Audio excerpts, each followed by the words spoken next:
यह कार्यक्रम आपकी सोच व आपके जीवन दोनों को बदल सकता है, इसलिए कृपया कार्यक्रम को ध्यानपूर्वक देखें। विश्व गुरु भारत महान। आज का विषय त्रिदेव दर्शन।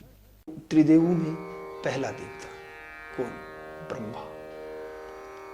क्या करते हैं ब्रह्मा? हम सब जानते हैं, निर्माण करते हैं, बनाते हैं। अब यदि ब्रह्मा जी को आपने देखना है अपने जीवन में, तो कहां देखेंगे? बचपन में, हमारे चाइल्डहुड में होता है हमारा निर्माण। चाइल्डहुड मतलब बचपन, मतलब जन्म से लेकर 18-20 साल तक की आयु। इस आयु में हमारे शरीर को पूर्ण आकार मिल जाता है। हम 1-1.5 किलो से 50-60 किलो के हो जाते हैं। हम 1-1.5 फीट से 5-6 फीट के हो जाते हैं। हमारी बॉडी को पूरी हाइट और वेट मिल जाता है। निरंतर हम बढ़ते हैं, ये निर्माण हुआ।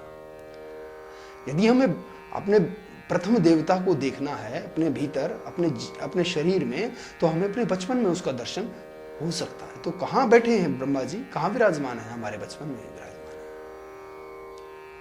है। जीवन का प्रथम पड़ाव जो हमारा है बचपन, वो ब्रह्मा का रूप है।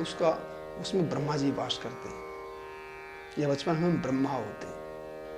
एक छोटा सा उदाहरण मैं और लेता हूं कि यदि जिस प्रकार हमारा निर्माण होता है जन्म से लेकर 18-20 साल तक की आयु में, वैसा निर्माण यदि जारी रहे तो सोचकर देखिएगा, यदि 100 साल तक जितनी हमारी आयु कही गई, हमारा निर्माण वैसे ही जारी रहे, तो हम कितने फीट के हो जाएंगे? हम हो जाएंगे 25-30 फुट के। क्या कोई आदमी ऐसा देखा है आप लोगों ने? और यदि हमारा वेट निरंतर ऐसे ही बढ़े तो हम हो जाएंगे 200-300 किलो के, 400 किलो के। यदि कोई साधारण व्यक्ति आप लोगों ने देखा है ऐसा? नहीं। तो ये जो निर्माण का समय है ना, ये बचपन का ही है। एक और छोटा सा उदाहरण, कितनी सुंदर व्यवस्था, कितने सुंदर ढंग से बतलाया गया है हर हमारे जीवन के हर पड़ाव को। उनकी संगनी बताई है माँ गायत्री। गायत्री कौन है? शिक्षा की देवी, ज्ञान की देवी। गायत्री ज्ञान की देवी है ना। तो ज्ञान की देवी ब्रह्मा जी के साथ लगा दी। इसका मतलब ये है कि बचपन में हमारी संगनी, बचपन में जब हम ब्रह्मा होते हैं तो हमारी संगनी केवल शिक्षा है। हमें उस समय ज्ञान अर्जन करना चाहिए, शिक्षा हासिल करनी चाहिए, पढ़ाई लिखाई करनी चाहिए। क्या पढ़ना लिखना चाहिए? कि जीवन क्या है, इस जीवन में हम करने क्या है, कैसे करना, इस सब बातों का ज्ञान हमें जान लेना चाहिए। जब तक हम बच्चे हैं, बचपन में युवा होने तक हमें इन सब बातों का ज्ञान हो जाना चाहिए। ये ज्ञान कैसे होगा? ये ज्ञान तब होगा जब समाज में उस प्रकार की स्थिति होगी। टीवी में मन को भ्रमित करने वाले चलचित्र देखिएगा, कंप्यूटर पे, टीवी में, मोबाइल में, हर तरफ काम वासना की बात है। तो प्रथम स्टेज तो डिस्टर्ब होगी। तो इसका उत्तरदायित्व तो हमारे राजनेताओं पर है कि हमारा बचपन डिस्टर्ब ना हो। इस प्रकार के कार्यक्रम ही टीवी में चलाए जाएं, या इस प्रकार के कार्यक्रम ही मोबाइल में चलाए जाएं। अब हमें दूसरे देवता का दर्शन करना है, ब्रह्मा जी के बाद विष्णु जी। वो क्या कर रहे हैं? वो पालन करता है। पालन करना, किस चीज का पालन करना? ये जो सृष्टि चक्र चल रहा है, मैं किसी का पुत्र, मेरे पिता किसी और के पुत्र, मेरा कोई और पुत्र या पुत्री, ये जो निरंतर क्रम चल रहा है, ये पालन जो हो रहा है सृष्टि का, ये सृष्टि का पालन निरंतर जारी रहे। और ये हम शादी करें, हमारे बच्चे हों, उन बच्चों के बच्चे हों, ये जो नियम जो चल रहा है, ये नियम न टूटे। इस नियम को पालन करने का कार्य हमारा युवा अवस्था में हो जाता है। हम विष्णु हो जाते हैं। अब क्योंकि विष्णु जी के बारे में तो बहुत बड़ी बड़ी बातें हैं कि वो विश्व का कल्याण करने के लिए जन्म लेते हैं और मानव जाति के उद्धार के लिए जन्म लेते हैं। तो युवा होने के बाद हम भी विष्णु हो जाते हैं। तो यदि, ध्यान दीजिएगा, यदि हम केवल अपनी संतति पैदा करके उनका पालन पोषण करते हैं और मर जाते हैं, तो हम कुत्ते, बिल्ली, मक्खी मच्छर से ज्यादा कुछ नहीं। यदि हम अपने जीवन की दूसरी सीढ़ी में विष्णु होते हुए, विष्णु का जब हम रोल प्ले करते हैं 15, 16, 20 साल से लेकर और 51वें वर्ष तक, जब तक हम इस विष्णु के रोल में होते हैं तो हमें पालन करना चाहिए इस सृष्टि का भी, तभी हम विष्णु कहलाएंगे।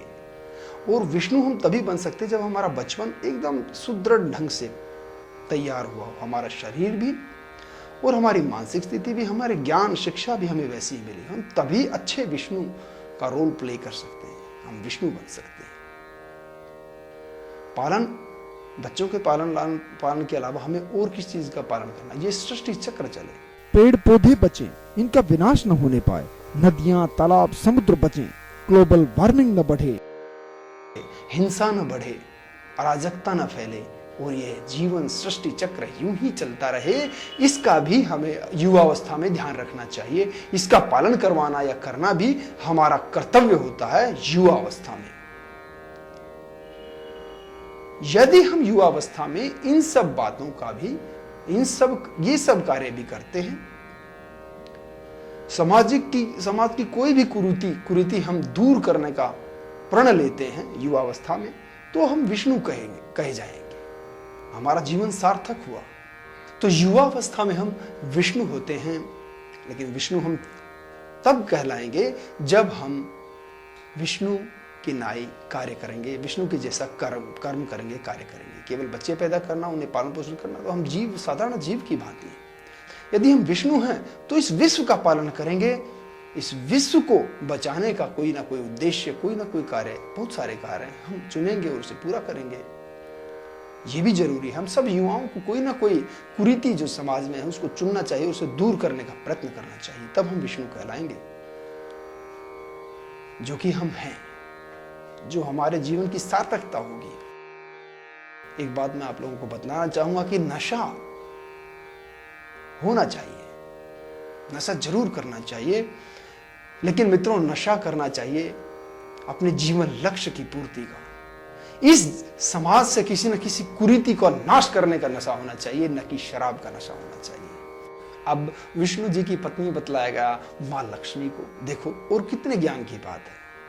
अरे त्रिदेवों के माध्यम से ही जीवन जीने के सारे तरीके हमारे महान ऋषि मुनियों ने हमें बतला दिए। युवावस्था में विष्णु जी युवावस्था की संगिनी बतला दिया मां लक्ष्मी को। हमें इसका भाव समझने का प्रयत्न कीजिए कि युवावस्था में हमें धन भी कमाना चाहिए, धनार्जन भी करना चाहिए, क्योंकि जो बच्चे, जो संतति हम पैदा कर रहे हैं उसके सर पर हमें छत भी चाहिए, उनको खाना भी खिलाना है, कपड़े भी पहनाने हैं, उनको शिक्षा दीक्षा भी दिलानी है। तो बगैर धन के यह संभव नहीं। और धन के सहायता से, धन के माध्यम से हम जो भी कार्य, किसी बेसहारा को सहारा देना है या कहीं हमें कोई निर्माण कराना है समाज के हित के लिए, तो बगैर पैसे के नहीं होगा। तो युवावस्था की संगिनी हमारी विष्णु रूप की विष्णु के रोल में जब हम होते हैं, युवावस्था में होते हैं, तो हमें धन कमाना चाहिए। यह विष्णु के माध्यम से, विष्णु की पत्नी के माध्यम से हमारे ऋषि मुनियों ने हमें बतला दिया। बहुत गूढ़ ज्ञान, बहुत ही अच्छा ज्ञान ऋषि मुनियों ने हमें इन धर्म ग्रंथों के माध्यम से दिया है। दुष्प्रचार के कारण, अंधविश्वास के कारण सत्य ज्ञान के बीच में अज्ञान की परतें जमा हो गई हैं। हम इस कार्यक्रम के माध्यम से अज्ञान की परतें हटाने का प्रयत्न आप कर रहे हैं। आप सब लोग सहयोग देंगे तो जरूर अज्ञान को दूर करके सत्य युग को, अज्ञान भरे कलयुग को दूर करके हम सत्य भरे सत्य युग को लेकर आएंगे। अब आता है हमारे जीवन का तीसरा पड़ाव, यानी हमारा बुढ़ापा। ब्रह्मा विष्णु के बाद तीसरे देवता हैं महेश, यानी शिव शंकर। तो बुढ़ापा जो है हमारा, वह शिव शंकर का प्रतीक है, भगवान भोलेनाथ का प्रतीक है। भोलेनाथ क्या कर रहे हैं? ध्यान लगाए हुए, आंखें बंद करके। क्या समझाना चाहते हैं भोलेनाथ? अपनी मूर्ति के माध्यम से, अपने माध्यम से सारे संसार को त्याग कर एकांतवास में है। ध्यान लगाए हुए हैं, वो ये समझाना चाहते हैं कि जब बुढ़ापा हमारा आ जाता है तो हमें सांसारिक विषय वासनाओं से किनारा करना चाहिए, हमें ध्यान भजन में मन को लगाना चाहिए।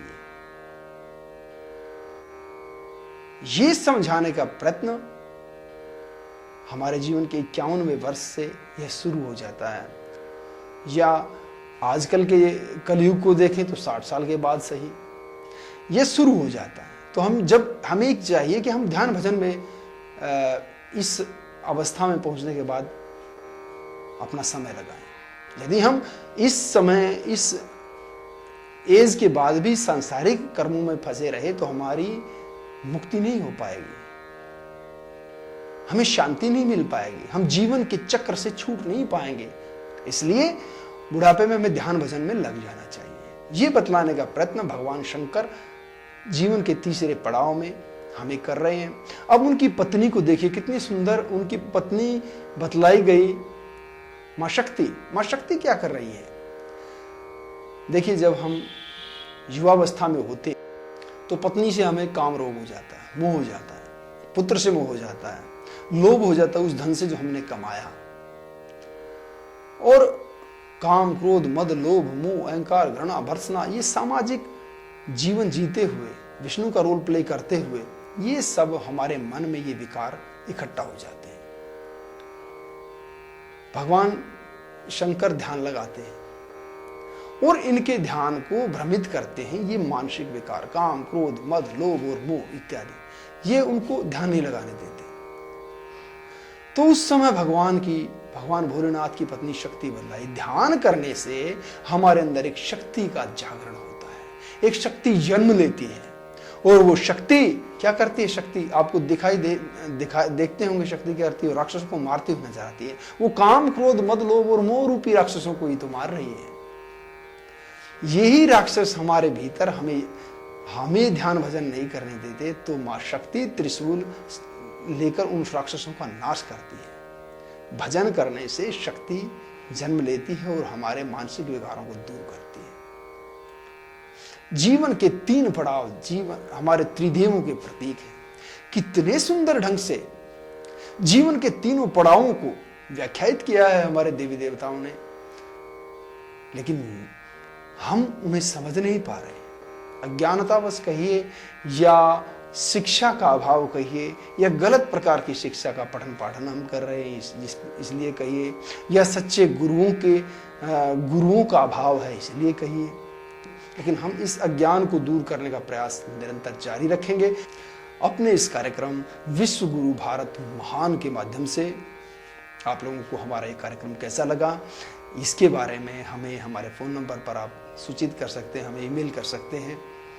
और यदि आप लोगों के पास भी हमारे धर्म ग्रंथों से जुड़ा कोई गूढ़ ज्ञान जो आप चाहते हैं कि विश्व तक पहुंचे, तो आप हमसे संपर्क अवश्य करें हमारे फोन नंबर पर, हमारे ईमेल एड्रेस पर।